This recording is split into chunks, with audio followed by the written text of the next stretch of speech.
चलिए, पिछली क्लास में हम लोग बातचीत कर रहे थे संविधान के बारे में। हम लोग देख रहे थे कॉन्स्टिट्यूशन, और संविधान को बताते हुए आपको बताया था कि जो हमारा कॉन्स्टिट्यूशन है, हमारे संविधान है, संविधान में बहुत सारी व्यवस्थाएं हैं। पूरा आपको संविधान का निर्माण बताया था, डेवलपमेंट की कैसे हमारा संविधान बना। उसके बाद पार्ट्स आपको बताए थे, भाग, शेड्यूल्स, अनुसूचियाँ। फिर लेजिस्लेशन आपको बताया था, विधायिका, उसमें सेंट्रल का अलग और स्टेट का अलग। फिर उसके बाद जुडिशियल सिस्टम बताया था, न्यायपालिका। और बताया था कि जो हमारी जुडिशरी है वो क्या है, इंटीग्रेटेड है, एकीकृत न्याय व्यवस्था है। और इसमें फिर और कई सारी कार्यकारी संस्थाएं हैं जो सरकार के लिए काम करते हैं, जिसमें CAG, UPSC, election commission, attorney general, advocate general, इन सब के बारे में बताया था।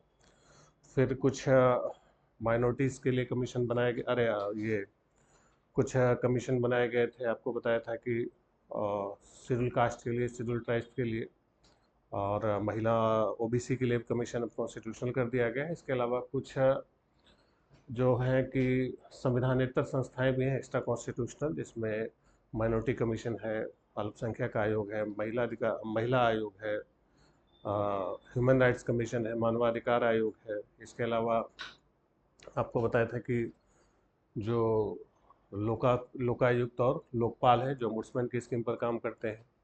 ठीक, सीबीआई है, ईडी है, ये सब, प्लानिंग कमीशन, नीति आयोग, ये सब क्या है, एक्स्ट्रा कॉन्स्टिट्यूशनल है, संविधानेतर संस्थाएं, यानी इनका वर्णन हमारे संविधान में नहीं किया गया है। तो जब कॉन्स्टिट्यूशन पढ़ते हैं तो मुख्यतः हम लोग कॉन्स्टिट्यूशनल, यानी जब संविधान पॉलिटी पढ़ते हैं तो उसमें हम लोग राज व्यवस्था में कॉन्स्टिट्यूशनल को ही ज़्यादा पढ़ते हैं। फिर भी कुछ आपको लिखवा दिया था उसके बारे में।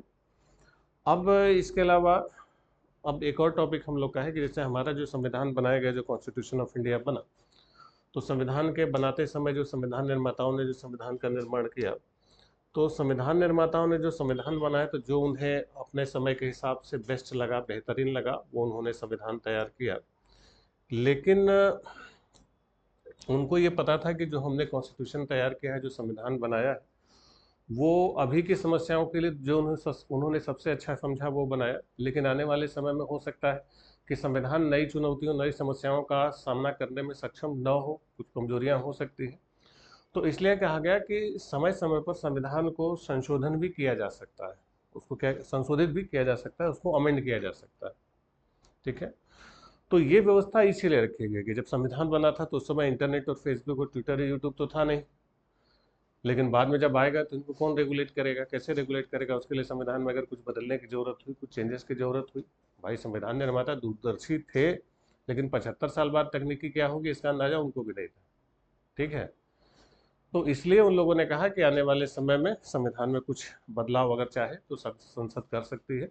तो इसलिए संविधान को बदलने की शक्ति का भी व्यवस्था, जो सिस्टम है, वो हमारे संविधान में वर्णित किया गया।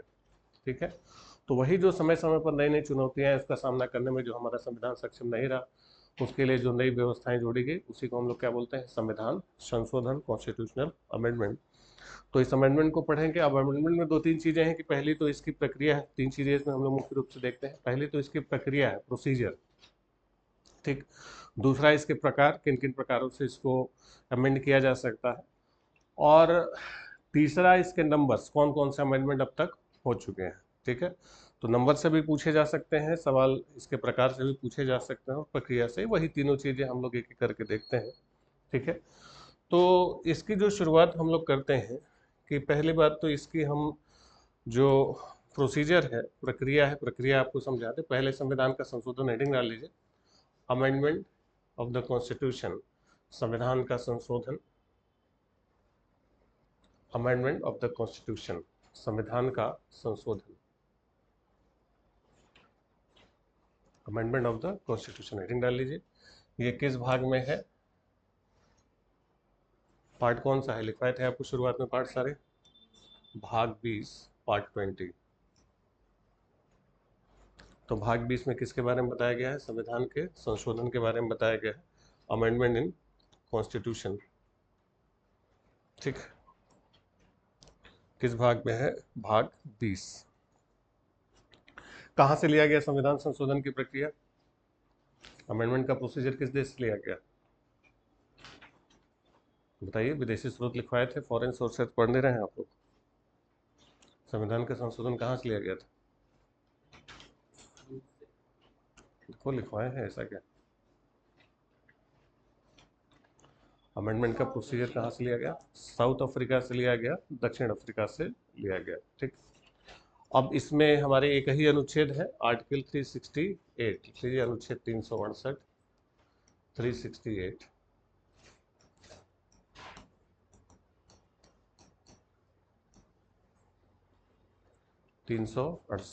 368 में क्या कहा गया है?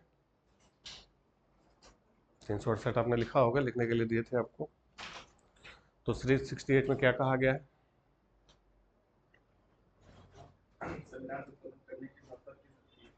Power of parliament to amend the constitution. संविधान संशोधन करने की किसकी शक्ति? संसद की शक्ति। ठीक है, तो power of parliament to amend the constitution, ये संविधान के संशोधन करने की शक्ति है। किस आर्टिकल में कहा गया है? 368। अब ये जो संविधान का संशोधन है, अमेंडमेंट है, यानी ये काम कौन कर सकती है? संसद कर सकती है, पार्लियामेंट कर सकती है। ये किस आर्टिकल में बताया गया? 368 में। ठीक, अब इस संशोधन के पहले आपको बता दें, तीन चीजें हम लोग देखेंगे। क्या क्या देखेंगे संशोधन में? पहली चीज तो हम लोग देखेंगे क्या? प्रक्रिया, प्रोसीजर। दूसरी चीज हम लोग क्या देखेंगे? प्रकार, टाइप्स। और तीसरी चीज कौन कौन से संशोधन हुए हैं, उनके नंबर। ज्यादातर आपको पढ़ा ही चुके हैं, ज्यादातर आ चुके हैं। तो मेन ध्यान आपको किस पर देना है? प्रक्रिया और प्रकार पर, प्रोसीजर और टाइप्स क्या क्या है। तो पहली बात तो प्रक्रिया हम लोग देखेंगे, प्रोसीजर। तो प्रोसीजर पहले समझ लीजिए, फिर आपको लिखवाते हैं। अब इसकी प्रक्रिया क्या है कि ध्यान रखेंगे, संविधान का संशोधन केवल किसके द्वारा किया जा सकता है? पार्लियामेंट के द्वारा किया जा सकता है, संसद के द्वारा किया जा सकता है। स्टेट लेजिस्लेचर इसमें कुछ नहीं कर सकते। समझ गए? यानी संविधान का संशोधन किसके द्वारा होगा? केवल संसद द्वारा। राज्य विधायिकाओं की इसमें कोई भूमिका नहीं होगी, पहली चीज। दूसरी चीज, ये जो संविधान का संशोधन है, इसको संसद में विधेयक पारित करा के ही किया जा सकता है, बिल पास कराया जा सकता है। बिना बिल पास कराए संशोधन नहीं हो सकता। इसके लिए अलग से संविधान का संशोधन विधेयक होगा। ठीक, आपको बिल्स जहां लिखवाए थे, विधेयक, विधेयक लिखवाए थे, उसको आप खोलिए, उसमें देखिए 3 टाइप के बिल लिखवाए होंगे, जिसमें 2 वहां पर लिखवाए गए, एक के लिए बोला था कि बाद में आपको बताएंगे। देखिए जगह छोड़वाए होंगे तीसरे के लिए। देखिए विधेयक जहां लिखवाए, विधेयक की हेडिंग आप डलवाए हैं आपको, बिल्स। तो उसमें विधेयकों के प्रकार आपको बताए होंगे, संविधान की जो संसद की प्रक्रिया थी। तो उसमें कौन कौन सा लिखवाए हैं? एक सरकारी विधेयक और एक निजी विधेयक है, गवर्नमेंट बिल और प्राइवेट। ठीक, तीसरे के लिए बताए थे कि आप जगह छोड़ दीजिएगा। ठीक, तीसरे के लिए जगह छोड़वाए थे। तो तीसरा जो बिल होता है वो कौन सा होता है? संविधान संशोधन विधेयक। तीसरा लिख लिया, कॉन्स्टिट्यूशनल अमेंडमेंट बिल, संविधान संशोधन विधेयक, कॉन्स्टिट्यूशनल अमेंडमेंट बिल। ठीक है, तो तीसरा कौन सा होता है? संविधान संशोधन बिल, विधेयक। क्लियर? यानी संविधान का संशोधन केवल पार्लियामेंट द्वारा हो सकता है, और कैसे हो सकता है, इसके लिए विधेयक लाना पड़ेगा। अब देखिए वहां पर जैसे आपको मनी बिल, ऑर्डिनरी बिल बताया था कि मनी बिल किसी भी हाउस में आ सकता है, ऑर्डिनरी बिल, अरे मनी बिल केवल लोकसभा में आएगा, ऑर्डिनरी बिल कहीं भी आ सकता है। तो अब देखिए इसकी प्रक्रिया क्या है। 2 हाउस थे, लोकसभा और राज्यसभा। ठीक, और ऊपर कौन था? प्रेसिडेंट। तो देखिए संविधान संशोधन विधेयक किसी भी हाउस में आ सकता है, इधर लोकसभा या राज्यसभा। यानी ये साधारण विधेयक के तरीके से उसको किसी भी सदन में प्रस्तुत किया जा सकता है। ठीक, चाहे लोकसभा में करे चाहे राज्यसभा में करे। क्लियर? और इसे जो मंत्रिपरिषद के सदस्य हैं वो भी ला सकते हैं, सरकारी विधेयक की तरह, और कोई निजी सदस्य है वो भी ला सकता है। इसके लिए पहले से स्पीकर से, अरे जो राष्ट्रपति, उनके लिए अनुमति ली जा सकती है, नहीं भी लेंगे इसको कोई फर्क नहीं पड़ता। ठीक, एक सदन में पास हुआ तो आपको बताया था कि हर एक बिल कितनी रीडिंग चाहिए? 3, तो इसमें भी वही चाहिए। एक सदन में पास हुआ तो कहाँ भेजा जाएगा? दूसरे में। यानी लोकसभा ने पास किया तो राज्यसभा भेजा जाएगा, या राज्यसभा ने पास किया तो कहाँ भेजा जाएगा? लोकसभा में। यानी जब किसी भी सदन में आएगा, लोकसभा में आया तो लोकसभा पारित करके राज्यसभा भेजेगी, या राज्यसभा ने पास किया तो लोकसभा भेजेगी। ठीक, दोनों सदनों से संशोधन विधेयक का पारित होना आवश्यक है। इन केस मान लीजिए कि लोकसभा ने पास किया और राज्यसभा ने पास नहीं किया, यानी कॉन्फ्लिक्ट बिटवीन बोथ हाउसेज, दोनों सदनों में गतिरोध हो गया। जब गतिरोध होगा तो क्या होगा, बताया था ऑर्डिनरी बिल के मामले में। गतिरोध के मामले में कौन सा व्यवस्था था, ज्वाइंट सेशन था। ध्यान रखेंगे संविधान संशोधन में ज्वाइंट सीटिंग का प्रोविजन नहीं होगा, कि अगर दोनों हाउसेज में कॉन्फ्लिक्ट हुआ तो वो बिल समाप्त हो जाएगा और संविधान का संशोधन नहीं हो पाएगा। समझ गए, यानी संविधान का संशोधन तभी होगा जब दोनों सदन उसको क्या करें, पारित करें। अगर दोनों सदनों में गतिरोध हुआ तो ध्यान रखेंगे कॉन्स्टिट्यूशनल अमेंडमेंट बिल के मामले में ज्वाइंट सिटिंग का प्रोविजन नहीं होता। ठीक है, ज्वाइंट सिटिंग केवल ऑर्डिनरी बिल होता है, साधारण विधेयक। मनी बिल में बताया नहीं होता और इसमें भी नहीं होगा। ठीक, तो अगर गतिरोध हुआ तो बिल समाप्त हो जाएगा। हमने मान लिया कि दोनों ने क्या कर दिया, पास कर दिया। अब दोनों ने पास कर दिया तो मामला किसके पास जाएगा, राष्ट्रपति के पास। और राष्ट्रपति के पास आपको बताया कितने ऑप्शन होंगे, केवल एक। राष्ट्रपति अगर दोनों हाउस से पास जाएगा तो राष्ट्रपति उस बिल को मानेंगे, सहमति दे देंगे, न उसको वापस करेंगे न उसको होल्ड करेंगे। बताया था, ऑर्डिनरी कोई बिल जाता है तो राष्ट्रपति के पास कितने ऑप्शन होते हैं, तीन, कि साइन करेगा, एक बार वापस करेगा और तीसरा आपको बताया होल्ड कर सकता है। लेकिन संशोधन विधेयक के मामले में राष्ट्रपति के पास ये कोई भी पावर नहीं होती। समझ गए, अगर गया तो यानी दोनों हाउस ने पास कर दिया तो फिर राष्ट्रपति संविधान संशोधन करेंगे, जैसे मनी बिल के मामले में होता है कि दोनों हाउस ने पास कर दिया, गया राष्ट्रपति के पास, राष्ट्रपति क्या करेंगे, अपनी सहमति दे देंगे। क्लियर हो गया, तो संशोधन मान लिया जाएगा, इसमें राष्ट्रपति कुछ रोक टोक नहीं कर सकते। तो ये संविधान संशोधन की क्या है, प्रक्रिया है, प्रोसीजर है। अब इसके बाद इसके टाइप्स आएंगे, प्रकार आएंगे। पहले प्रक्रिया लिख लीजिए, प्रोसीजर आप लिख लीजिए। तो जो प्रोसीजर है, इसकी जो प्रक्रिया है,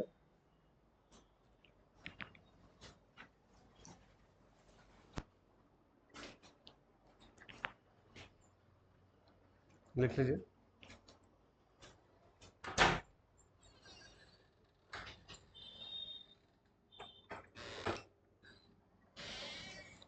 कि संशोधन का आरंभ, संसद पूरा लिखा हुआ है, संशोधन का आरंभ संसद में इस प्रयोजन के लिए विधेयक स्थापित करके किया जा सकेगा, विधानमंडल में नहीं। The amendment can be initiated in any house of the parliament by established bill. संशोधन की प्रक्रिया, प्रोसीजर ऑफ अमेंडमेंट। पानी देना तो ठंडा।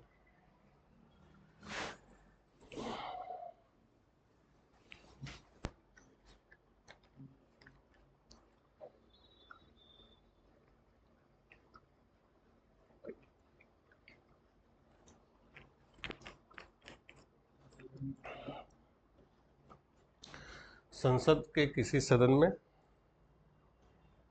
इस प्रयोजन के लिए विधेयक स्थापित करके ही किया जा सकेगा, विधानमंडल में नहीं।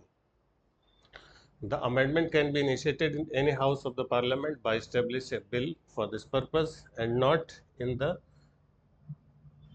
state legislature है, वो गलती से केवल लेजिस्लेचर लिख दिया, नॉट इन द अंग्रेजी में। यहाँ पर बीच में क्या लिख देंगे, स्टेट लेजिस्लेचर। ठीक, फिर दूसरा पॉइंट लिखिए क्या है, विधेयक को किसी मंत्री या गैर सरकारी सदस्य द्वारा स्थापित किया जा सकता है और इसके लिए राष्ट्रपति की पूर्व अनुमति आवश्यक नहीं है। The bill can established by A minister और ए नॉन ऑफिशियल मेंबर, यानी सरकारी और निजी दोनों किसी भी विधेयक के तरीके से प्रस्तुत किया जा सकता है। क्या हुआ, गर्मी ज़्यादा लग रही है? ठीक है,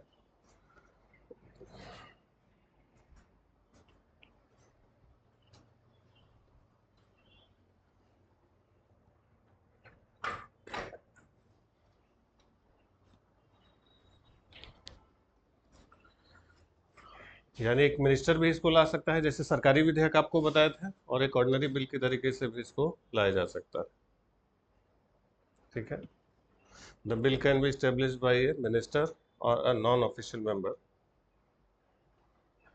यानी मंत्री भी प्रस्तुत कर सकते हैं और कोई साधारण सदस्य भी इसको प्रस्तुत कर सकता है। ठीक हो गया। चलिए अब इसमें तीसरा पॉइंट क्या होगा,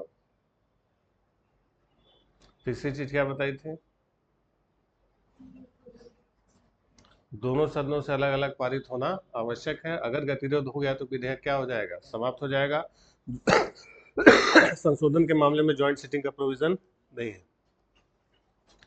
लिख लीजिए, प्रत्येक सदन में विधेयक को अलग अलग पारित कराना आवश्यक है। दोनों सदन की असहमति होने पर संयुक्त बैठक में विधेयक को पारित कराने का कोई प्रावधान नहीं है। It is necessary to pass the bill separately in each house.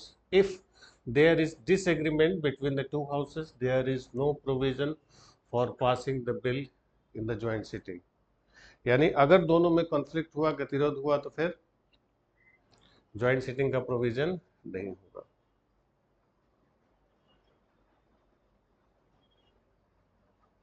ठीक है, यानी गतिरोध हुआ तो संयुक्त बैठक का प्रावधान इसमें नहीं होता। किसमें, संविधान संशोधन विधेयक। यानी ज्वाइंट सिटिंग केवल किसमें होता है, ऑर्डिनरी बिल के मामले में होता है,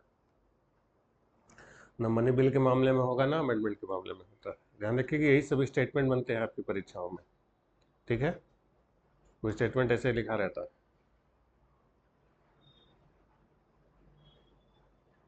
हो गया। और चौथा पॉइंट क्या होगा कि राष्ट्रपति विधेयक पर अपनी सहमति क्या देंगे, देंगे, और ना तो विधेयक को अपने पास रोक सकते हैं, ना संसद को पुनर्विचार के लिए भेज सकते हैं। The president will give his assent to the bill, he can neither stop the bill within him nor send it to parliament for reconsideration. यानी ना उसको अपने पास रोक सकते हैं, ना रिकंसिडरेशन के लिए भेज सकते हैं। अगर दोनों हाउसेस ने पास कर दिया तो वो बिल पास हो जाएगा, यानी संशोधन मान लिया जाएगा।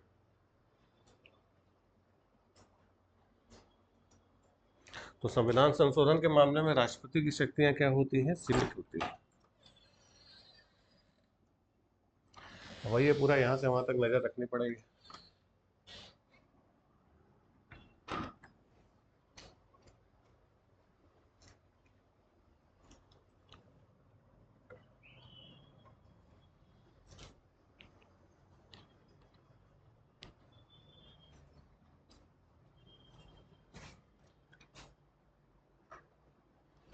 समझ गए।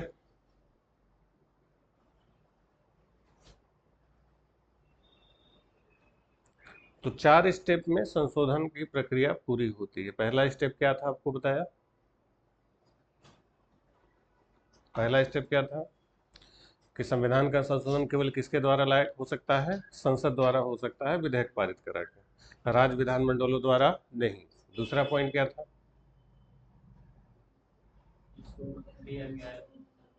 हाँ, कि कोई मिनिस्टर या कोई ऑर्डिनरी मेंबर भी इसको प्रेजेंट कर सकता है। ठीक, किसी भी हाउस में। ठीक, फिर तीसरा पॉइंट था कि दोनों सदन में अलग अलग पास कराना आवश्यक है। अगर पास नहीं हुआ तो विधेयक में ज्वाइंट सिटिंग यानी संविधान संशोधन के मामले में संयुक्त बैठक का प्रावधान नहीं होता। और चौथा पॉइंट बताया कि अगर बिल दोनों हाउसेज ने पास कर दिया तो फिर राष्ट्रपति उस पर अनिवार्य रूप से अपनी क्या देंगे, सहमति देंगे, ना उसको होल्ड करेंगे ना वापस करेंगे। समझ गए। ये तो हो गई प्रक्रिया, प्रोसीजर। प्रक्रिया समझ में आ गया। अब आते हैं प्रकार, टाइप्स क्या क्या है। अब यानी कितने प्रकार से हमारे संविधान को संशोधित किया जा सकता है, तो लिख लीजिए टाइप्स ऑफ अमेंडमेंट, संशोधन के प्रकार। तो जो टाइप्स होते हैं, प्रकार होते हैं, इसमें आप लिख सकते हैं संविधान का संशोधन 3 प्रकार से किया जा सकता है। Constitution could be amended in 3 ways. संविधान का संशोधन कितने प्रकार से हो सकता है, 3 प्रकार। ठीक, अब तीनों प्रकार भी पहले समझा देते हैं आपको, फिर लिखवा देंगे एक एक पॉइंट करके। तो यानी संविधान का संशोधन कितने प्रकार से हो सकता है, 3। सबसे पहला टाइप जो होता है, सबसे पहले टाइप में क्या होता है कि जिस विषय पर संशोधन करना है, मान लीजिए तो जो लोकसभा राज्यसभा है, ठीक है, इन सबों में जितने मेंबर प्रेजेंट हुए हैं उस दिन, जिस दिन हो रहा है, मान लीजिए 500 उपस्थित हैं, तो कुल उपस्थित और मतदान करने और जितने लोग वोटिंग कर रहे हैं उसका 50% प्लस 1। 50% प्लस 1 को हम लोग क्या बोलते हैं, साधारण बहुमत, सिंपल मेजोरिटी। तो अगर 50+1 से लोकसभा और 50% +1 से राज्यसभा पास कर देगी तो वो संशोधन मान लिया जाएगा। भाई दोनों पास करेंगे तो राष्ट्रपति तो कर ही देंगे। ठीक, तो 500 है तो 251 इधर, मान लिया 200 लोग यहाँ है तो 101 ने इधर कह दिया, तो ये हो जाता है। तो ये संशोधन का सबसे साधारण प्रकार होता है। ठीक है, लिख लीजिए। उपस्थित और मतदान करने वालों का, या पहले समझे लीजिए फिर इकट्ठा लिखवा देंगे। कितना हो गया? 50%+1 किसका? Present and voters. ठीक, तो इससे छोटे छोटे जो काम होते हैं, छोटे काम का मतलब कि जैसे मान लीजिए किसी राज्य का नाम बदलना हो, उत्तर प्रदेश का नाम उत्तर प्रदेश करना हो, तो वो कैसे होगा? सिंपल मेजोरिटी से हो जाएगा। या किसी राज्य का निर्माण करना हो, आर्टिकल 3 आपको बताया था, फॉर्मेशन ऑफ न्यू स्टेट, बहुत आसान है। ठीक है, वो भी ऐसे होगा। आपको 169 बताया था, विधान परिषद को समाप्त करना या बनाना। तो ये सब सबसे आसान काम होते हैं। तो ये सब कैसे होते हैं? पहली प्रक्रिया से हो जाते हैं, तो कोई बहुत मुश्किल नहीं होता। दूसरा टाइप जो होता है वो होता है स्पेशल मेजोरिटी। स्पेशल मेजोरिटी को हिंदी में बोलते हैं विशेष विशेष बहुमत। तो जो स्पेशल मेजोरिटी होता है, विशेष बहुमत में क्या होता है कि जितने उपस्थित और मतदान करने वाले हैं, प्रेजेंट एंड वोटर्स हैं, उनका 2/3, 2/3। ये थोड़ा सा मुश्किल काम है। 2/3 का मतलब कितना परसेंट हो गया? लगभग 66.5%। यही हुआ, यानी 3 हिस्से किए जाए, 3 में 2, यानी लगभग 66-66.5% आएगा। लोकसभा में तो सरकार है, चलिए करा लेगी। राज्यसभा में मुश्किल होगा, क्योंकि राज्यसभा में आपको बताइए किसकी चलती है? राज्यों की चलती है। तो ये बड़ी मुसीबत वाला काम हो जाता है। प्लस, यानी इसका 2/3 प्लस ऐसी कंडीशन हो कि वो 2/3 टोटल हाउस की मेंबरशिप का 50%+1 से ज्यादा हो, कम ना हो। जैसे कई बार होता है ना कि अपोजिशन वाले वॉकआउट कर गए, या मान लीजिए किसी दिन बहुत कम सदस्य है और सरकार बोले चलो आज संशोधन कर देते हैं, तो नहीं हो पाएगा। वो कैसे होगा? दोनों सदनों में अलग अलग कितना होना चाहिए? 2/3 और प्लस प्रेजेंट एंड वोटर्स का 50%+1, दूसरी शर्त ला दी जाती है। कई बार आप देखते हैं ना, अपोजिशन वाले वॉकआउट कर जाते हैं, हट जाते हैं, वो इसीलिए हट जाते हैं, सरकार गड़बड़ न करे। ठीक है, अगर विरोध करना हुआ तो हट जाएंगे, अपने आप नंबर्स कम हो जाएंगे। लोकसभा में तो फिर भी है, राज्यसभा में बहुत मुसीबत होती है इस मामले में, क्योंकि राज्यसभा में आपको बताया किसकी चलती है? राज्यों की चलती है। तो ये बहुत मुश्किल काम होता है। इसमें जो बड़ी बड़ी चीज़ों में अमेंडमेंट करना हो, मौलिक अधिकारों में संशोधन करना हो, तो मतलब इसमें संशोधन करने के लिए लोकसभा राज्यसभा के ज्यादातर सांसद सहमत होंगे, तभी हो पाएगा। ठीक है, ज्यादातर सांसद के सहमत होने का मतलब है कि वो कोई सही मुद्दा होगा। जैसे आपको बताया था कि संपत्ति के अधिकार को मौलिक अधिकारों की सूची से हटा दिया गया, बताया था, राइट टू प्रॉपर्टी के लिए क्या था? फंडामेंटल राइट था, उसको हटाया गया। तो राइट टू प्रॉपर्टी को फंडामेंटल राइट की लिस्ट से किस अमेंडमेंट द्वारा किस प्रकार से हटाया गया था? 2/3 मेजोरिटी, जो 50%+1 से ज्यादा हो, यानी लोकसभा राज्यसभा के ज्यादातर सहमत सदस्य इस बात से सहमत थे कि इसको क्या करना चाहिए? हटा देना चाहिए। समझ गए? या डीपीएसपी में कोई संशोधन करना हो तो ये बहुत मुश्किल प्रकार होता है, तो इसमें ज्यादातर सांसदों की सहभागिता होगी, यानी अपोजिशन साथ देगी इसमें, खास तौर पर कहां पर? राज्यसभा। ये बहुत मुश्किल होता है। ठीक, तीसरा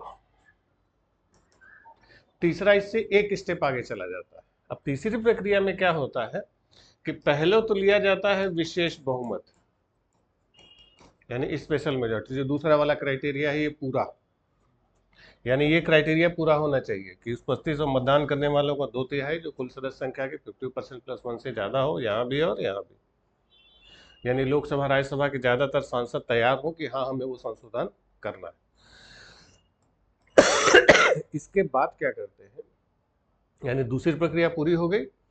इसके बाद ये भेजा जाता है राज्यों को, स्टेट असेंबलीज को, राज्य विधानसभाओं को। सभी राज्य विधानसभाओं को भेजा जाएगा कि भाई ये बिल पास करना है, आप उस पर विचार करिए। और जितने राज्य विधानसभाएं हैं उनमें से 50% प्लस 1 की सहमति जरूरी है।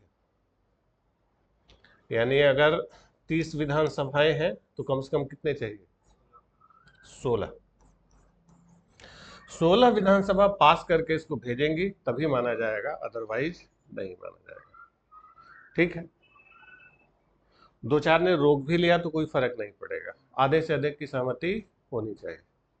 यानी ये और मुश्किल काम है कि इसमें किससे परमिशन लेनी पड़ेगी? राज्यों से भी परमिशन लेनी पड़ेगी, भैया आप भी बताइए, सहमति दीजिए, और आधे से अधिक चाहिए। तो ये संशोधन का सबसे मुश्किल प्रकार होता है। क्लियर हुआ? इससे जो सबसे मुश्किल चीजें अमेंड की जाती हैं, जैसे राष्ट्रपति का चुनाव हुआ, पता था राष्ट्रपति की चुनाव प्रक्रिया बहुत कॉम्प्लिकेटेड, तो उसमें राज्यों का भी प्रतिनिधित्व होता है। अब केंद्र चाहे कि राज्यों को हटा दे, खाली अपने मन का हम राष्ट्रपति बना ले, तो नहीं होगा। ठीक, सेंट्रल स्टेट रिलेशन आपको पढ़ाया, केंद्र चाहे कि राज्यों की और शक्तियां अपने पास कर ले, नहीं हो पाएगा। जुडिशरी की पावर्स है, उसको कम कर दें, बढ़ा दें, बढ़ाएंगे तो नहीं, घटाएंगे ही घटाएंगे, तो वो सब किससे होगा? तीसरे से होगा। समझ गए? तो ये संशोधन का सबसे मुश्किल प्रकार होता है कौन सा? तीसरा वाला। समझ गए? पहला वाला कौन सा? सिंपल मेजोरिटी, बहुत आसान है, फटाक से हो जाएगा। दूसरा वाला बहुत मुश्किल होता है, जब लोकसभा राज्यसभा के ज्यादातर सदस्य सहमत होंगे तभी होगा, इन लोकसभा राज्यसभा के 66-67% सदस्य चाहिए। और तीसरा वाला ज्यादातर लोकसभा राज्यसभा के सदस्य, और फिर कहाँ भेजा जाएगा? विधानसभा, स्टेट में, वो सब पास करेंगे तब होगा। क्लियर हो गया? यानी कितने तरीके से संशोधन हो सकता है? 3। ठीक, क्लियर हो गया? चलिए अब इसी को फैक्ट के रूप में लिख लीजिए। हो गया भाई।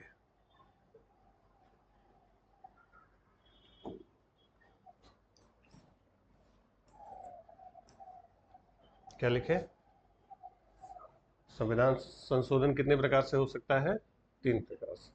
देखिए, पहला, साधारण बहुमत, संसद के साधारण बहुमत द्वारा, by simple majority of parliament. संसद के साधारण बहुमत द्वारा, सिंपल मेजॉरिटी ऑफ पार्लियामेंट। ठीक, संसद के साधारण बहुमत द्वारा। अब इससे क्या क्या चीजें संशोधित कर सकते हैं? नए राज्यों का प्रवेश या स्थापना, एडमिशन और एस्टेब्लिशमेंट ऑफ न्यू स्टेट्स। ठीक, आर्टिकल 3 वाला जो था, राज्यों का निर्माण, राज्य की सीमा, क्षेत्र या नाम में बदलाव बताया था, ये सब किसमें था? आर्टिकल 3 था। हाँ, सिंपल है तो उसमें कोई जरूरत ही नहीं है, ये सबसे साधारण तरीका होता है। ठीक, फिर राज्य विधान परिषदों की स्थापना, एस्टेब्लिशमेंट और compliance of legislative council of the states. सांसदों का वेतन भत्ता, अपना सैलरी बढ़ाते हैं, सब ऐसे ही बढ़ाते हैं। सांसदों का जो वेतन फिक्स करते हैं, पेंशन फिक्स करते हैं, वो सब किस प्रक्रिया से होता है? पहली प्रक्रिया से। आसान चीज, तो ये सब अपना सैलरी बहुत जल्दी बढ़ाते हैं, और सब सर्वसम्मति से करते हैं, उसमें झगड़ा नहीं करते। सैलरी बढ़ाने वाले जो बिल आता है उसमें सब सर्वसम्मति से कर देते हैं, हाँ ठीक है सब बढ़ा दो।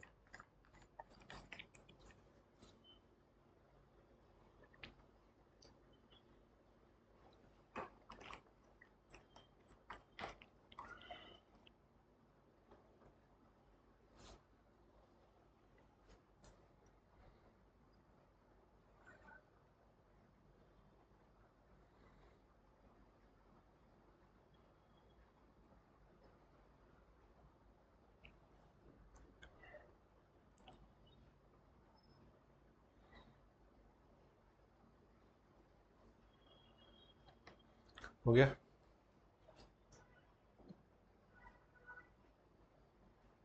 तो ये सब काम क्या होता है? बहुत सिंपल है, साधारण है, इसमें कोई बहुत मेहनत मशक्कत की जरूरत नहीं पड़ेगी। ये संशोधन का सबसे सिंपल प्रकार होता है, बड़े आसानी से संशोधन किया जा सकता है।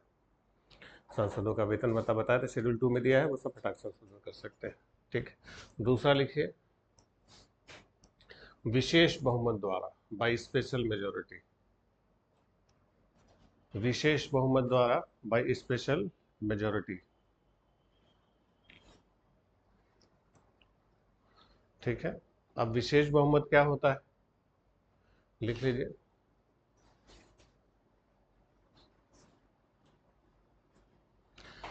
प्रत्येक सदन के कुल सदस्यों का बहुमत 50% प्लस 1 और प्रत्येक सदन के उपस्थित और मतदान करने वाले सदस्यों के 2/3 बहुमत का।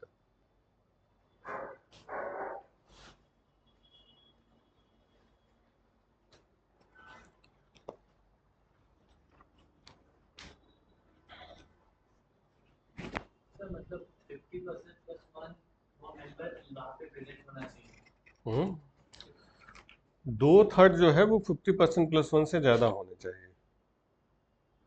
मान लीजिए कि 300 लोग उपस्थित हैं, उनका 2/3 कितना हो जाएगा, 200 हो जाएगा, काम नहीं चलेगा। 272 से ज्यादा होना चाहिए कुल मेंबरशिप के।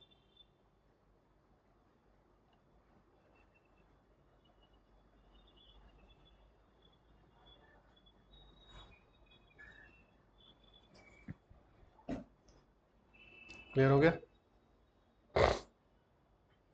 अब इससे क्या क्या हो सकता है,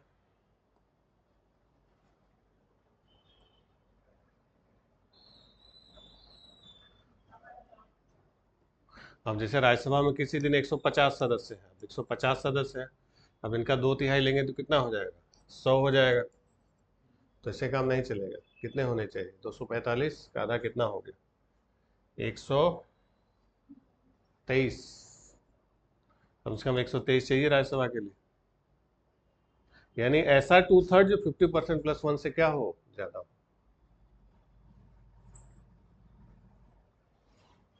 कि किसी दिन कम लोग उपस्थित हो, पता चला संशोधन मार दें तो भी नहीं हो सकता। तो इससे क्या क्या हो सकता है, अमेंडमेंट, मौलिक अधिकारों में संशोधन करना हुआ, डीपीएसपी में संशोधन करना हो।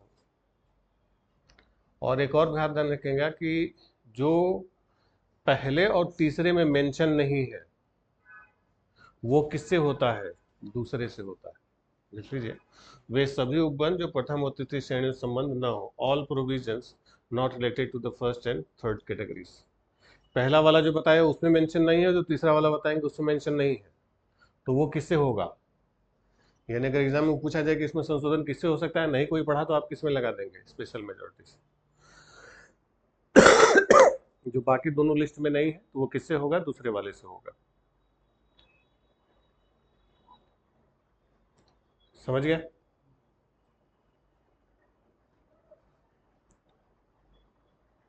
चलिए, अब तीसरा वाला जो प्रकार होगा उससे एक कदम और आगे चला जाएगा।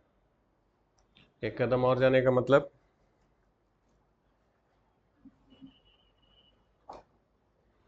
कि स्पेशल मेजोरिटी यानी विशेष बहुमत, यानी अब ये वाला और प्लस कहाँ भेजा जाएगा, राज्यों को।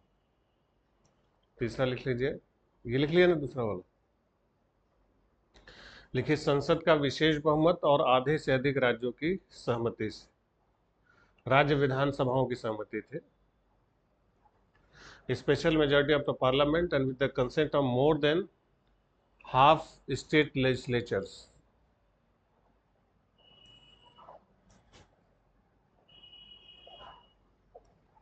राज्यों की विधानसभाओं से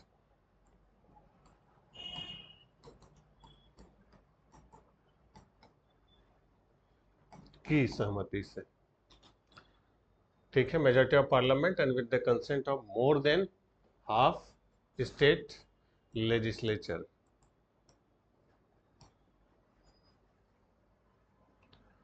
ठीक है, और राज्यों के लिए कोई टाइम लिमिट नहीं है कि 6 महीने में करेंगे, 2 महीने में करेंगे कि 10 दिन में करेंगे। लिख लीजिए, विधेयकों को स्वीकृति देने के लिए राज्यों के लिए कोई समय सीमा निर्धारित नहीं है। There is no time limit for states.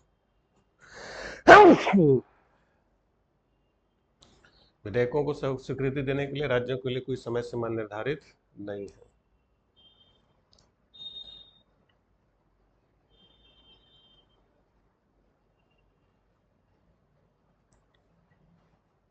ठीक, क्लियर। तो ये सबसे मुश्किल प्रकार होता है संविधान संशोधन का। अब इससे क्या क्या संशोधित किया जा सकता है, लिख लीजिए। जैसे राष्ट्रपति का निर्वाचन और इसकी प्रक्रिया, election of president and it's process, राष्ट्रपति का निर्वाचन और उसकी प्रक्रिया, वो सब इससे हो सकता है।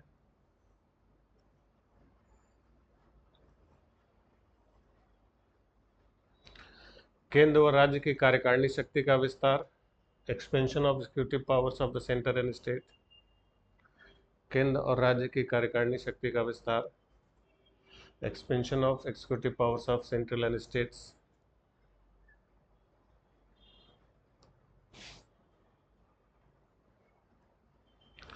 उच्च न्यायालय और उच्चतम न्यायालय की शक्ति का विस्तार, extension of powers of supreme court and high courts,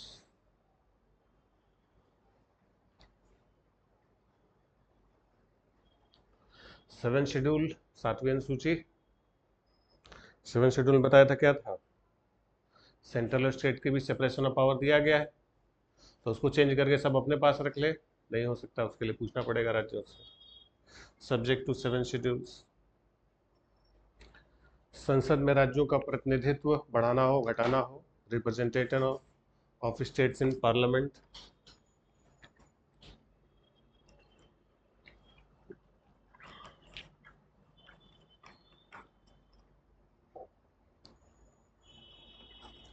संसद में राज्यों का प्रतिनिधित्व,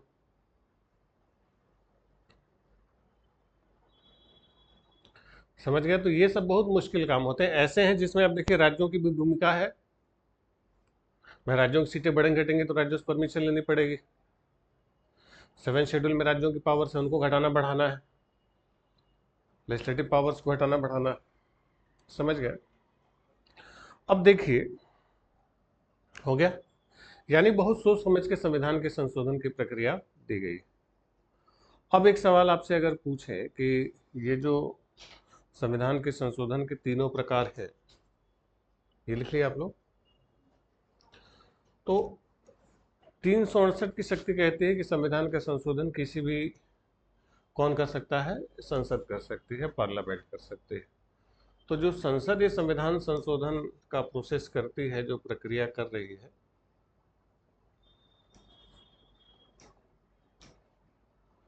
ठीक, तीन तरीके से संशोधन करते हैं, ठीक। अब मान लीजिए कि सरकार क्या करे कि संशोधन करे, किस आर्टिकल में, 368 में कर दे, और इन दोनों को काट दे और केवल कौन सा रखे, पहला वाला, तो काम आसान हो जाएगा, होगा कि नहीं होगा, कि संसद संशोधन कर दे किसमें, 368 में, और ये दोनों खत्म करके केवल क्या कर दे, पहला वाला, तो केंद्र सरकार का काम आसान हो जाएगा कि जब चाहे जो चाहे वो बदल दे। तो सवाल उठता है कि क्या संशोधन की प्रक्रिया में संशोधन हो सकता है, amendment in procedure of amendment, समझे, कि 368 में संशोधन कर दे और दूसरा तीसरा हटा दिया जाए, हो सकता है, हो सकता है, लेकिन वो किससे होगा, तीसरे वाले से होगा। तो अगला पॉइंट उसे हम लिख लिए, एक्सेल 368 खुद 368 में,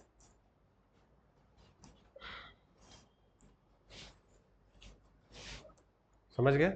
तो 368 में संशोधन कैसे होगा, तीसरी प्रक्रिया से होगा, यानी इसके लिए भी विशेष बहुमत लाना पड़ेगा, फिर किसके पास भेजना पड़ेगा, राज्यों के पास भेजना पड़ेगा। तो क्या ये हो पाएगा, होगा ही नहीं, राज्यसभा नहीं पास करने देगी, वहां से कहेंगे, राज्य नहीं मानेंगे कि हमारे हाथ पर काहे काटेंगे आप, समझ गए भाई। 368 कहता है कि संविधान संशोधन करने की संसद की शक्ति है, तो 368 की शक्तियां 368 पर भी लागू है कि संविधान संशोधन की प्रक्रिया में संशोधन हो सकता है, लेकिन वो किससे होगा, तीसरे से होगा। तो वो संशोधन होगा जरूर, लेकिन वो पहला दूसरा हटने नहीं देंगे, अरे दूसरा तीसरा हटाएंगे नहीं, समझ गए। तो पहले दिन से आपको बता रहे कि संविधान बनाने में लोग बहुत होशियार थे, बहुत सोच समझ के व्यवस्था बनाई गई, कैसा नहीं कि सारी ताकत किसी एक के हाथ में दे दी गई, सबको सोच समझ के थोड़ा थोड़ा दिया गया है कि करें, लेकिन उसकी एक लिमिट है कि आप संशोधन कर सकते हैं, लेकिन ऐसा नहीं कि पूरा बदल देंगे आप, ठीक है, लिख लीजिए। क्या लिखे, एक्सेल 368 लिख सकते हैं, 368 में संशोधन, यानी संविधान संशोधन करने की शक्ति में संशोधन। क्लियर हो गया। तो खुद 368 में संशोधन कैसे हो सकता है कि 2/3 बहुमत से पारित हो, 2/3 मेजोरिटी हो, जो कुल सदस्य संख्या के 50% +1 से ज़्यादा हो। फिर इसके बाद कहाँ भेजा जाएगा, राज्यों को भेजा जाएगा, राज्य सहमत होंगे तब संशोधन होगा, अदरवाइज नहीं होगा। क्लियर हो गया, समझ गए। तो ये सारी व्यवस्थाएं बहुत सोच समझ के बनाई गई।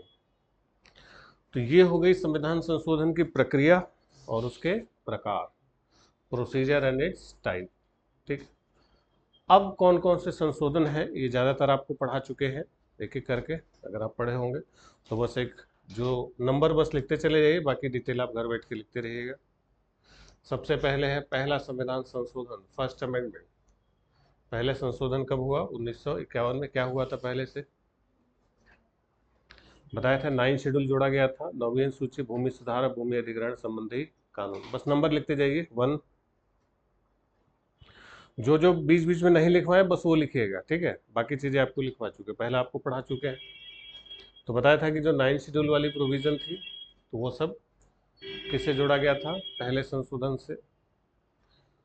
फिर आ जाइए 7वां संशोधन 1956, 7th अमेंडमेंट 1956। तो जो 7वां संशोधन था 1956 में, इसमें आपको बताया था कि राज्य पुनर्गठन आपको जब बता रहे थे तो बताया था स्टेट रीऑर्गेनाइजेशन के लिए कई सारी कमिटीज थी, जिसमें सबसे लास्ट वाली थी फजले अली।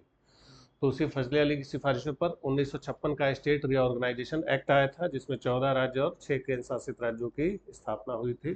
तो कौन सा संशोधन था, 56 का, ठीक है। तो लिख लीजिए, state reorganisation, 14 states and 6 union territories, 14 राज्य और 6 केंद्र शासित राज्य कब बने, तो ज्यादातर जो राज्य हैं वो कब बने, 1956 में।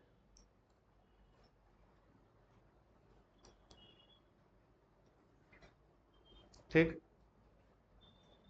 यहाँ पर बताया था स्टेट रीऑर्गेनाइजेशन, वही था किस संशोधन से हुआ, 7वां। चलिए इसके बाद 11वां लिख लीजिए, 11th। 11th में क्या है कि जो वाइस प्रेसिडेंट आपको पढ़ाया था उपराष्ट्रपति, तो पहले जो उपराष्ट्रपति का चुनाव होता था तो उपराष्ट्रपति के चुनाव के लिए ज्वाइंट सीटिंग होती थी, दोनों को एक साथ बिठाते थे और फिर गिनती होती थी। अब वो प्रक्रिया खत्म करके क्या किया गया, अलग अलग निर्वाचन हुआ, इसलिए election manner of vice president, उपराष्ट्रपति के चुनाव की प्रक्रिया।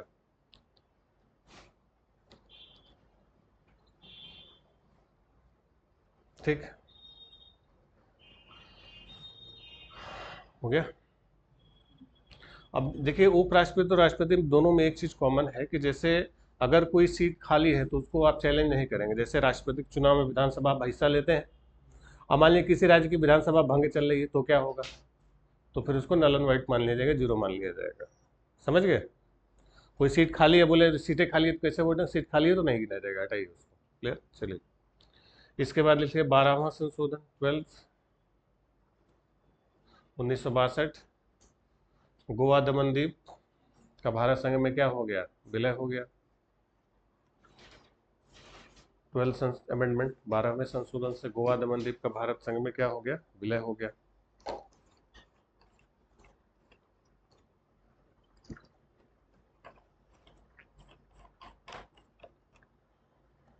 हो गया, तो गोवा दमन द्वीप की संशोधन से विलय हुआ, 12 हुआ, 12। चलिए इसके बाद 14वां, 1962। पौंडीचेरी को यूनियन टेरिटरी के रूप में क्या किया गया, भारत में शामिल कर दिया गया। पौंडीचेरी में 4 जिले थे, पौंडीचेरी, कराईकल, माहे और यनम, चन्नगर को बंगाल को दे दिया गया।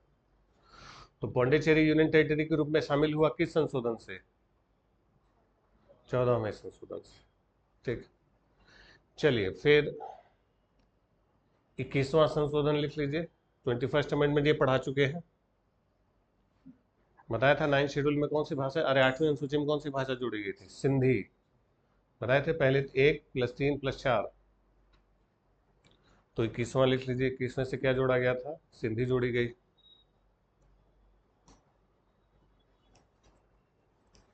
21 था, 71 था, 21 71 बताया था, 92। चलिए इसके बाद 24वां 1971।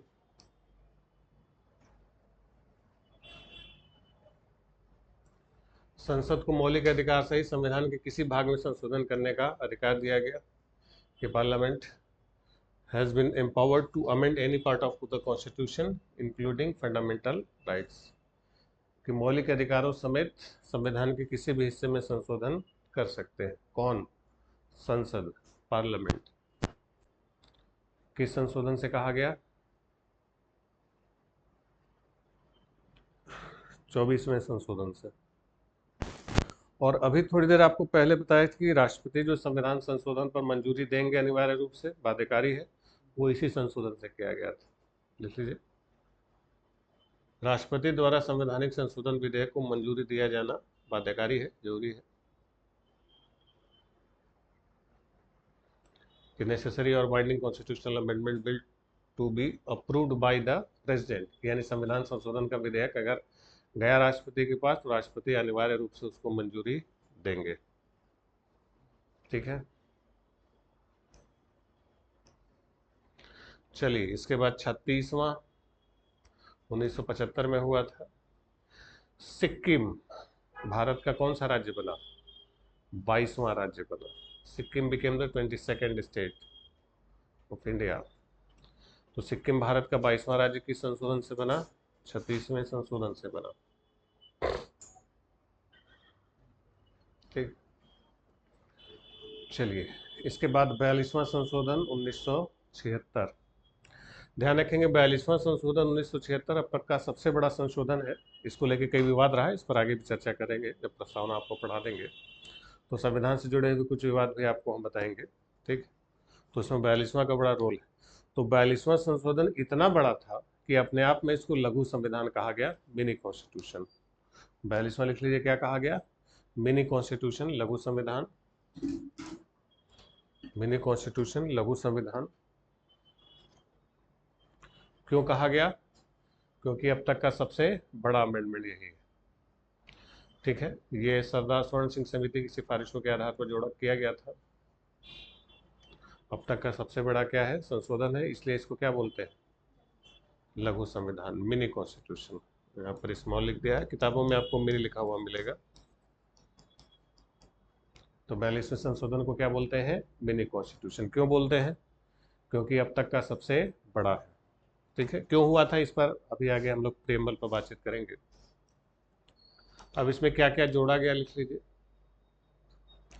संविधान की प्रस्तावना में पंथ निरपेक्ष, समाजवादी और अखंडता शब्दों को जोड़ा गया। The preamble of the constitution, in the preamble of the constitution the words secular, socialist and integrity were added.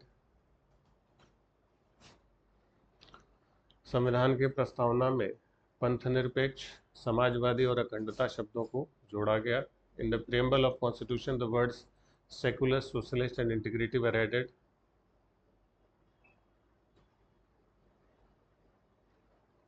ठीक। मौलिक कर्तव्यों को संविधान में शामिल किया गया। फंडामेंटल ड्यूटीज आपको पार्ट 4 बताया था। Part 4A 51A fundamental duties. तो मौलिक कर्तव्यों को क्या किया गया? शामिल किया गया। किस संशोधन से? 42वें संशोधन से।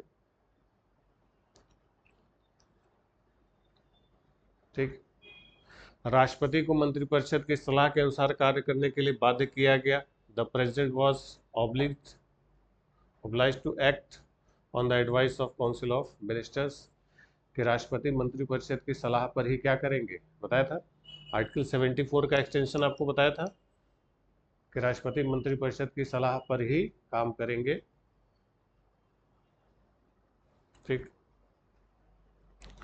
फिर सुप्रीम कोर्ट की पावर कम की गई कि संसद द्वारा किए गए संविधान संशोधन को न्यायालय में चुनौती नहीं दी जा सकती। The constitutional amendment amended made by parliament has been barred from challenging in court, कि जो संविधान का संशोधन किया गया उसको कोर्ट में चैलेंज नहीं किया जा सकता। ठीक। ये सब किससे किया गया था? 42वें से किया गया।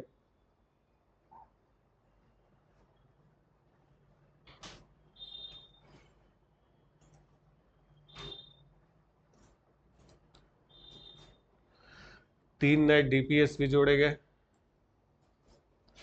3 डीपीएसपी। डीपीएसपी में आपको पढ़ाया था कौन कौन से? Equal justice and free legal aid, समान न्याय और निःशुल्क विधिक सहायता। Equal justice and free legal aid, समान न्याय और निःशुल्क विधिक सहायता। फिर अगला क्या है? उद्योगों के प्रबंधन में कर्मकारों का भाग लेना।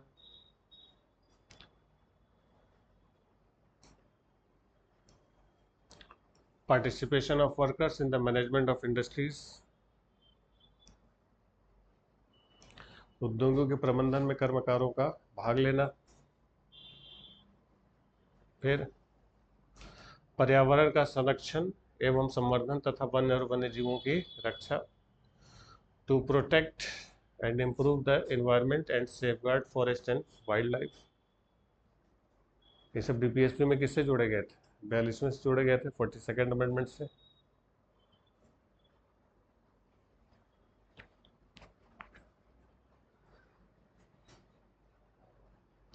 ठीक, इसके अलावा ध्यान रखिएगा, जो स्टेट लिस्ट था, राज्य सूची के 3 विषय आपको बताया था कि स्टेट लिस्ट, यूनियन लिस्ट और कौन सा था? कंकरेंट लिस्ट था, समवर्ती सूची। तो राज्य सूची के ध्यान रखेंगे 3 सब्जेक्ट ऐसे थे जिनको किस में डाल दिया गया? समवर्ती सूची में। यानी वो सब्जेक्ट किस में थे? पहले स्टेट लिस्ट में थे, वो किस में डाले गए? कंकरेंट में डाले गए। ठीक, कौन कौन सा? एजुकेशन, फॉरेस्ट और वन्य जीव। ये सब किस में थे? पहले राज्य सूची। इसको किस में डाल दिया गया? यानी पहले ये केवल राज्यों के पास थे, इसको केंद्र में ले लिया। Education, forest and wild life, subjects of the state list were included in the concurrent list।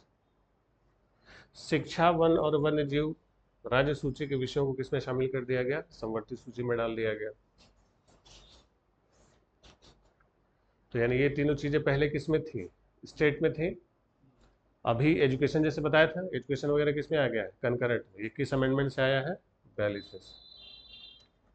जो लोकसभा विधानसभा कार्यकाल 5-5 साल था, उसको कितना कर दिया गया? 6 साल। लिख लीजिए, the term of the Lok Sabha and the Vidhan Sabha was increased to 5 to 6 years। 5 साल से बढ़ा के 6 साल कर दिया गया। लोकसभा कार्यकाल कितना था? सबका 5 से बढ़ा के 6 कर दिया गया।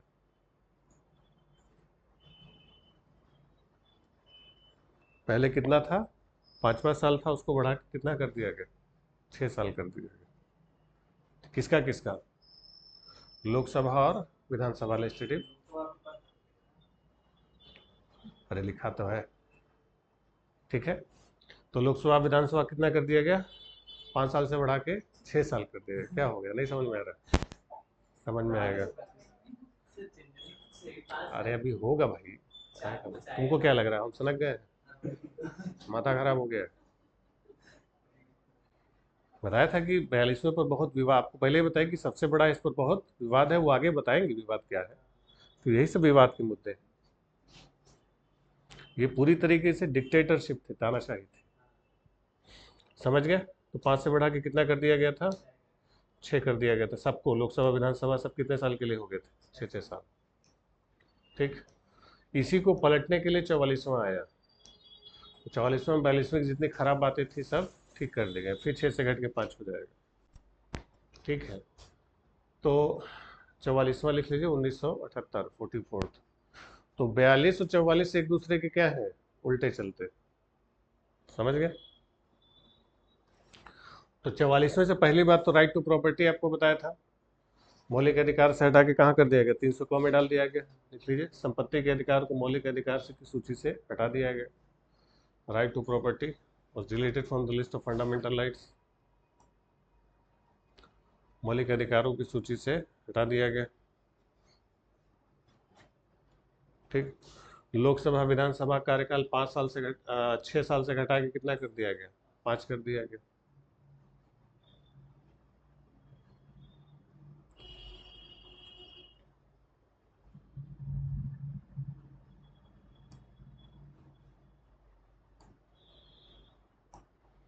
छः से घटा कितना कर दिया गया? 5। क्लियर? फिर जब नेशनल इमरजेंसी आपको बताया था कि इंदिरा गांधी के ज़माने में जो अपने मन से उन्होंने लगा दिया था अपनी सीट बचाने के लिए, तो उसको अमेंड किया गया और कहा कि जो इंटरनल डिस्टरबेंस है उसको ख़त्म किया जाएगा और क्या लगाया जाएगा? आंतरिक अशांति, अरे सशस्त्र विद्रोह, कि जब तक हथियारबंद विद्रोह न हो जाए तब तक आपातकाल नहीं लगाया जाएगा। लिख लीजिए, राष्ट्रीय आपात की घोषणा आंतरिक अशांति के स्थान पर आधार पर नहीं बल्कि सशस्त्र विद्रोह के कारण की जा सकती है। The declaration of national emergency cannot be made on the basis of internal disturbance but because of armed rebellion.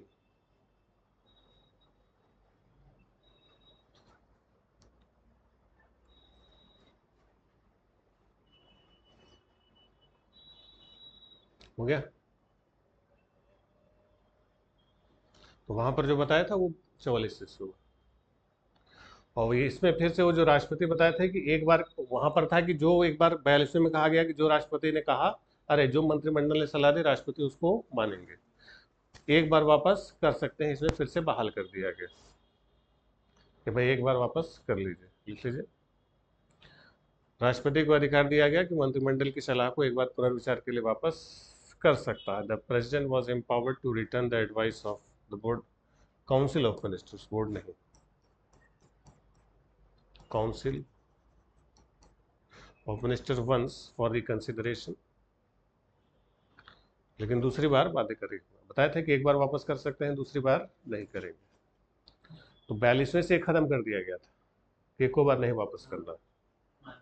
हाँ माने, लेकिन इसमें कहा गया कि नहीं, बताया था कि एक बार आईना दिखा देते हैं कि हाँ गड़बड़ है।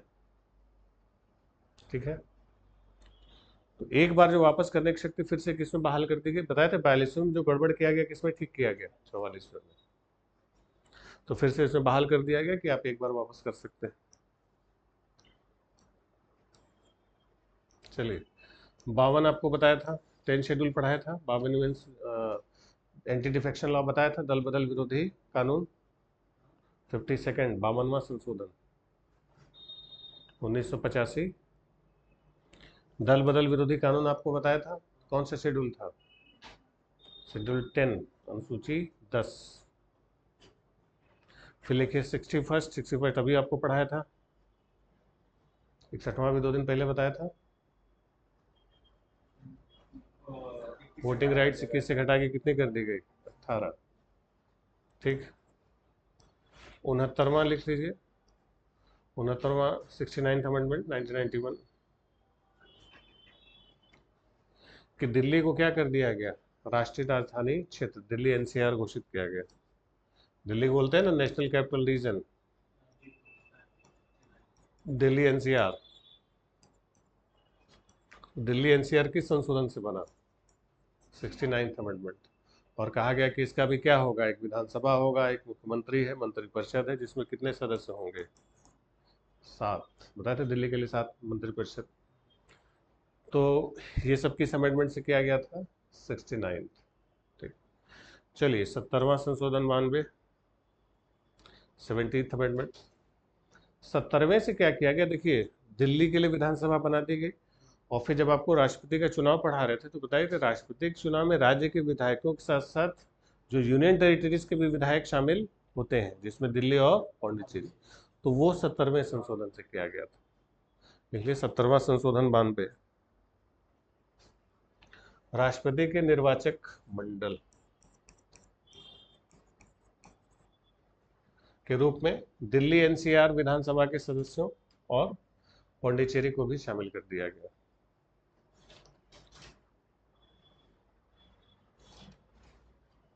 यानी दिल्ली और पौंडीचेरी विधानसभा के सदस्य भी राष्ट्रपति के चुनाव में क्या कर सकते हैं?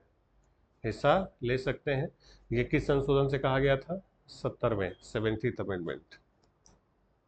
ठीक है,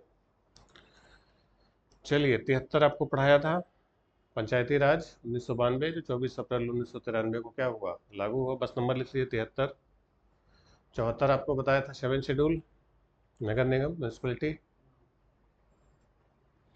73 74। फिर 86वां आपको बताया था 21 से शिक्षा को मौलिक अधिकार। फिर 89 89 आपको अभी बताया कि अनुसूचित कौन से आयोग, एसटी कमीशन और एसटी कमीशन को क्या किया गया, अलग अलग कर दिया गया। 338 में क्या होगा, अनुसूचित जाति आयोग होगा, जनजाति आयोग कितने में होगा, 338 एक में होगा। ये किस संशोधन से हुआ था, 89। ये भी कल बताया आपको, ठीक। 91वां आपको 2 बार बताया था कि मंत्रिपरिषद कितना होगा, अधिक से अधिक क्या परसेंट, 15%, ठीक है। और कम से कम कितना, राज्यों में बताया था मिनिमम का बैरियर है, मिनिमम कितना था, 12 था। बताया था कि कम से कम कितने होंगे, 12 होंगे, अधिक से अधिक कितने हो सकते हैं, 15%। बताया था विधानसभाओं का आकार, विधानमंडल मंत्रिपरिषद का आकार मुख्यमंत्री समेत, अरे समझाए थे उस समय कि पहले गठबंधन की सरकारें बनती थी तो ढेर सारे मंत्री हो जाते थे, उसको फिक्स किया गया कि अधिक से अधिक कितनी हो सकती है, 15%, ठीक। और दल बदल की व्यवस्था में संपूर्ण दल के विलय को ही माना गया। 92वां संशोधन आपको बताया था मैथिली संथाली बोडो और डोगरी। 93वां संशोधन लिख लिया 93rd। निजी शिक्षण संस्थानों में भी क्या किया गया, आरक्षण दिया गया, लिख लिया reservation in private educational institutions, निजी शिक्षण संस्थानों में आरक्षण।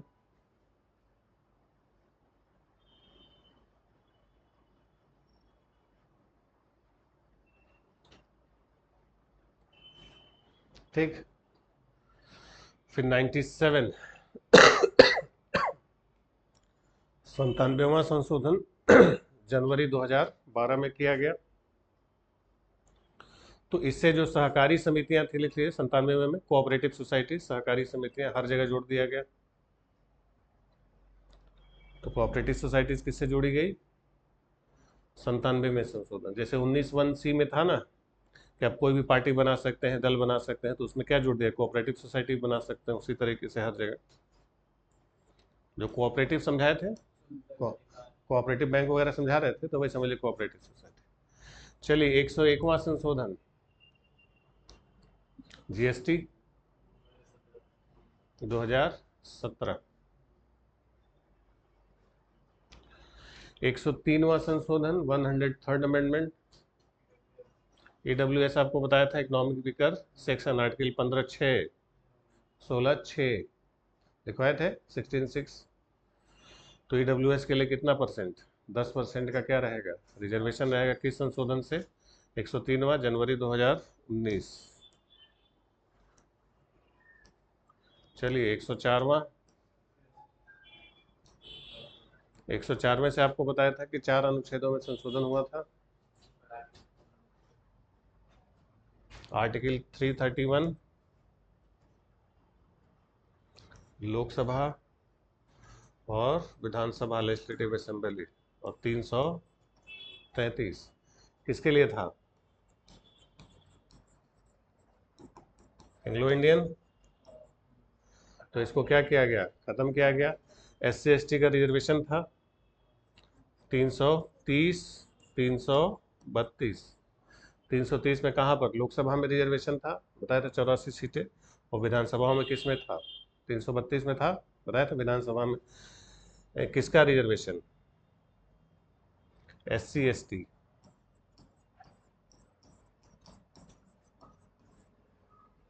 तो पहले 10 साल के लिए था, फिर 10-10 साल के लिए बढ़ाते चले गए, लास्ट में 70 था, अब 70 से बढ़ा के कितना कर दिया गया, 80। यानी 4 अनुच्छेदों में संशोधन हुए 104 में से, 331 और 33 को क्या किया गया, खत्म कर दिया गया। और 330 और 32 लोकसभा और विधानसभा में अनुसूचित जाति जनजाति का आरक्षण जो 70 साल था उसको बढ़ा के कितना कर दिया गया, 80 साल। समझ गए, क्लियर है कि नहीं। 331 और 333 बताया था जब लोकसभा विधानसभा पढ़ा रहे थे, तो बताया था कि 104 में से उसको क्या किया गया, खत्म किया गया। और रिजर्वेशन जहाँ 70 साल, पहले 10 साल था, फिर बढ़ा के 20, 30, 40, लास्ट कितना था, 70 था। समझ गए, लिख लीजिए। लोकसभा और विधानसभा में, लोकसभा और विधानसभा में SC/ST का आरक्षण 70 वर्ष से बढ़ा के 80 वर्ष कर दिया गया। Reservation for SC/ST in Lok Sabha and legislative assembly increase from 70 to 80 years. पहले 70 साल था, उसको बढ़ा के कितना कर दिया गया, 80 साल। समझ गए। तो 104 में से कितने अनुच्छेदों में संशोधन हुआ था, 4। कौन कौन सा, कौन कौन सा खत्म किया गया, 31 और 33 क्या हो गया, खत्म हो गया। 31, 33 क्या था, एंग्लो इंडियन। और 331 अरे 330 और 32 को क्या किया गया, 70 से बढ़ा के 80 कर दिया गया। समझ गए। अब तक कितने संशोधन हुए, देखिए 105वां 105th अमेंडमेंट 2021। तो 105वें संशोधन क्या किया गया कि स्टेट्स को पावर दी गई, राज्यों को शक्तियां दी गई कि वो क्या करें, ओबीसी डिक्लेयर कर सके। पहले क्या था कि ओबीसी वर्गों की पहचान केवल कौन करती थी, पार्लियामेंट करती थी, संसद यानी केंद्र करती थी। अब वो किसको दे दी गई, राज्य। Restored state governments power to prepare the social and economically backward classes list, यानी सामाजिक और शैक्षणिक रूप से पिछड़े वर्गों की सूची तैयार करने की सरकारों की शक्ति क्या कर दी गई, SC/ST की नहीं, ओबीसी की। ओबीसी के लिए शक्ति किसको दे दी गई,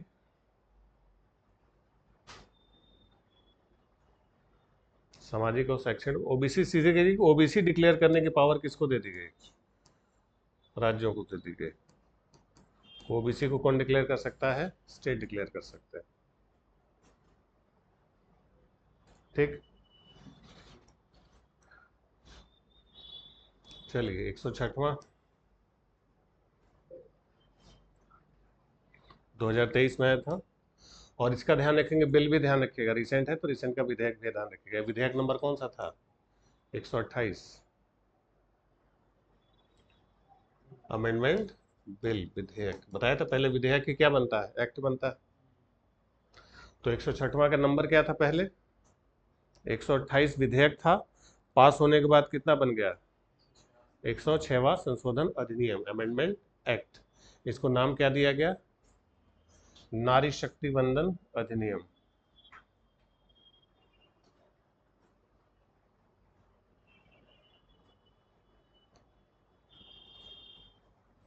ठीक है, नारी शक्ति वंदन अधिनियम। क्लियर हो गया।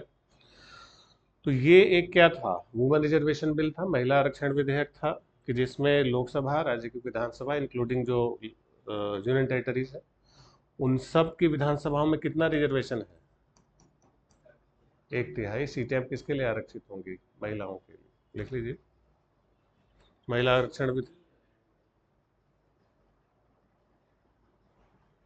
महिला आरक्षण विधेयक।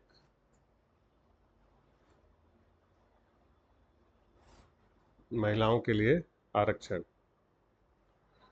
किसमें किसमें, लोकसभा, राज्य विधानसभा और दिल्ली की विधानसभा।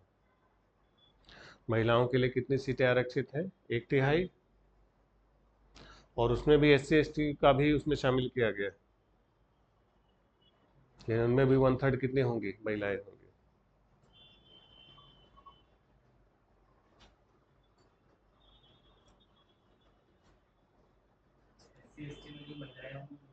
हाँ, वो भी उसी में शामिल होंगे। हो गया। और ये कितने साल के लिए होगा, जैसे पहले आरक्षण 10-10 साल के लिए था, ये 15 साल के लिए। और ये जब अगला सेंसस आएगा, जनगणना आएगी, उसके बाद होगा ये, अभी नहीं होगा। लिख लीजिए, जनगणना के बाद, जब अगला सेंसस होगा उसके बाद लागू होगा। लिख लीजिए।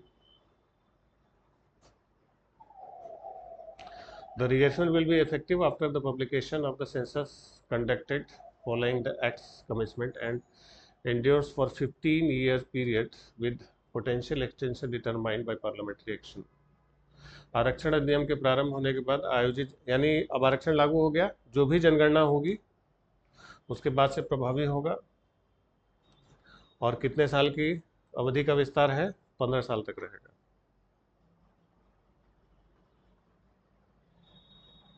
ऑफिस का रोटेशन पार्लियामेंट हर क्या कर, जैसे SC ST का 10 साल पर करते हैं, तो इनका कितने साल पर करेंगे? 15-15 साल पर रोटेशन करेंगे। जो डिलिमिटेशन होगा लिख लीजिए। प्रत्येक परिसीमन प्रक्रिया के बाद महिलाओं के लिए आवंटित सीटों का चक्रण संसदीय कानून द्वारा नियंत्रित किया जाएगा। डिलिमिटेशन प्रोसेस कि 15 साल के लिए होगा और आगे फिर 15 साल बाद उसको क्या करेंगे, परिसीमन जैसे होता है नॉर्मल सीटों का, वैसे उनका परिसीमन किया जाएगा और उसको आगे 15 साल के लिए एक्सटेंशन देना है देंगे, नहीं देना होगा नहीं देंगे।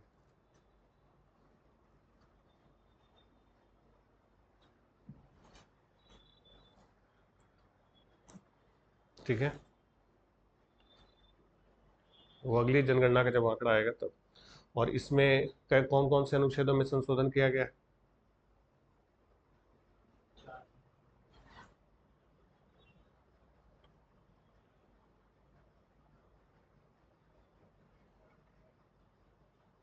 ठीक है,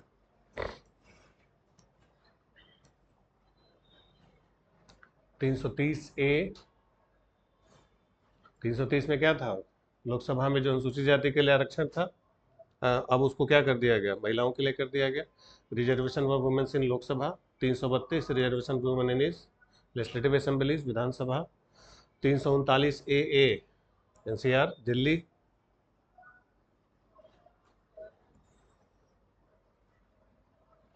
तो इससे कितने अनुच्छेदों में संशोधन हुआ?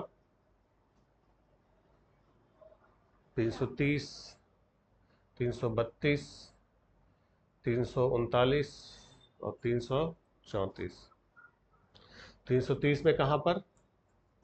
लोकसभा में महिलाओं के लिए आरक्षण 330A जोड़ दिया गया, नया जुड़ा है ये नया अनुच्छेद जुड़े। पहले 330 था, अब 330 क्या हो गया? A। 332 था, अब उसको क्या कर दिया गया? A। 332 में आपको बताया था कि विधानसभाओं में अनुसूचित जाति जनजाति के लिए आरक्षण था। अब 332A में क्या किया गया? विधानसभाओं में, लेजिस्लेटिव असेंबली में महिलाओं के लिए आरक्षण। फिर 339AA दिल्ली में महिलाओं के लिए आरक्षण, दिल्ली की जो विधानसभा होगी। और 334 से वही reservation to become effective after delimitation is undertaken and census conducted, कि परिसीमन और जनगणना होने के बाद आरक्षण क्या होगा? प्रभावी होगा। ये जब लागू हो जाएगा तो ये आर्टिकल हट जाएगा ना।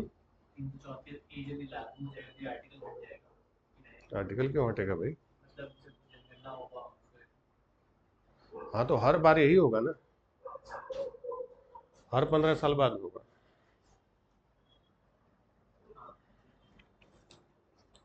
तो लागू ही रहेगा, हटेगा क्यों? हट जाएगा तो खत्म हो जाएगा मामला। तो 330A लोकसभा में महिलाओं का आरक्षण, 332A विधानसभा में महिलाओं के लिए 33% आरक्षण, 239AA दिल्ली में, और 334 के कि जो उसको उतना छोटा छोटा काहे लिख रहे हो भाई? आराम से बड़ा बड़ा लिख लो, कोई दिक्कत है? जब रफ में वैसे लिखोगे तो फेयर कैसे करोगे?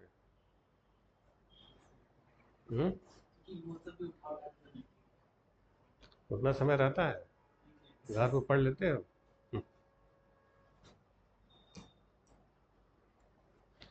भाई रफ जब आप ठीक से करेंगे तब तो फेयर करेंगे, रफ में ठीक से लिखे ही नहीं, फेयर कहाँ से लिख लेंगे?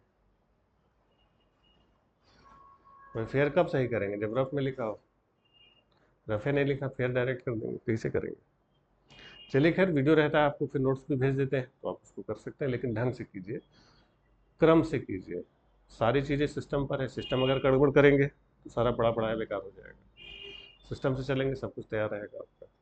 ठीक है, चलिए, तो ये था हमारा संविधान का क्या, संशोधन, अमेंडमेंट की प्रक्रिया। तो इसमें तीनों चीज़ें आपको बता दिए, प्रक्रिया, प्रोसेस या प्रोसीजर, प्रकार, 3 प्रकार थे, और फिर अलग अलग संशोधन। तो ध्यान रखेंगे शुरुआती संशोधन बहुत कम आते हैं, जो लास्ट वाले हैं उनको ज़्यादा विस्तार से आपको देखना, और कुछ बड़े बड़े हैं जो हमेशा पॉपुलर रहते हैं, 44, 42, 73, 74, 92, 86, ये सब हमेशा रहते हैं। शुरुआत वाले नहीं आते ज़्यादा, या 52 है, ये सब आते हैं, 61 है, ये सब है पॉपुलर। शुरुआत वाले ज़्यादा नहीं आते, तो बस ध्यान रखेंगे आपको 52 याद करना है, 61 याद करना है, 86 याद करना है, 91, 92। फिर अभी वाले जो रिसेंट है उसको ज़्यादा ध्यान में रखना है। 73, 74, 86, 91, 92, ये सब ज़्यादा पॉपुलर है। हाँ, 106 आपको सारे नहीं याद करने, ठीक है, केवल कौन कौन से आपको बताया, 42, 42, 44, 52, 61, 73, 74, 86, 91, 92, 97। जीएसटी वगैरह तो काफ़ी पुराना हो गया। अब इधर वाले नए वाले ध्यान रखिएगा, सारा 103, 104, 105 और 106 तो एकदम पूरा एक एक चीज़ आपको ध्यान रखना है 106 का, ठीक है। तो अभी रिसेंट वाले जितने हैं, खासतौर पर ये दोनों में ज़्यादा संशोधन हुआ है तो इसमें ज़्यादा चीज़ें हैं, मैटर ज़्यादा है इसमें, तो इन दोनों का ध्यान रखिएगा, 104 और 106 का, कि इसमें कई सारे अनुच्छेद इंक्लूड हो जाते हैं, तो अनुच्छेदों के ज़्यादा होने से मामला थोड़ा सा कॉम्प्लिकेटेड हो जाएगा, ठीक है। चलिए, तो ये था संशोधन। संशोधन में कोई डाउट आपको? कोई डाउट हो तो आप पूछिएगा, आगे देखते हैं हम लोग, ठीक है, चलते हैं।